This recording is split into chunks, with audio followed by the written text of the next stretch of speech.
പാവന സ്റ്റുഡിയോസിൻ്റെ ബാനറിൽ ഫഹദ് ഫാസിൽ, ദിലീഷ് പോത്തൻ, ശ്യാം പുഷ്കരൻ എന്നിവർ ചേർന്ന് നിർമ്മിച്ച ചിത്രമാണ് പ്രേമലു.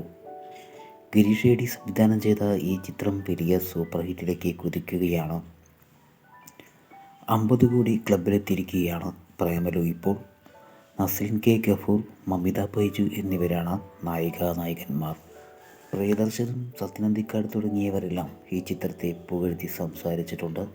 ഇപ്പോൾ മലയാളത്തിൻ്റെ super star action king Suresh Gopi ഈ ചിത്രം കണ്ടതിന് ശേഷം പറഞ്ഞ വാക്കുകളാണ് സോഷ്യൽ മീഡിയയെ പിടിച്ചു കുലുക്കിയത്. പ്രേമലു എന്ന ചിത്രം കണ്ടപ്പോൾ ഒരുപാട് പൊട്ടിച്ചിരിച്ചു. അതിനേക്കാളേറെ എന്നെ അത്ഭുതപ്പെടുത്തിയത് നസ്ലിമിൻ്റെ അഭിനയമാണ്. പണ്ടത്തെ ദിലീപിനെയാണ് എനിക്ക് നസ്ലിമിലൂടെ ഓർമ്മ വന്നത്. ഒരു ജൂനിയർ ദിലീപാണ് നസ്ലിം.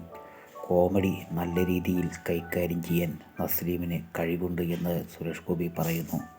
യുവതാരങ്ങളിൽ ഏറ്റവും ടാലൻ്റുള്ള ഒരു നടനെയാണ് ഞാൻ സ്ക്രീനിൽ കണ്ടത് എന്നാണ് സുരേഷ് ഗോപി പറഞ്ഞത്. എന്തായാലും പ്രേമലു എന്ന ചിത്രം ഹിറ്റിലേക്ക് കുതിച്ചുകൊണ്ടിരിക്കുകയാണ്.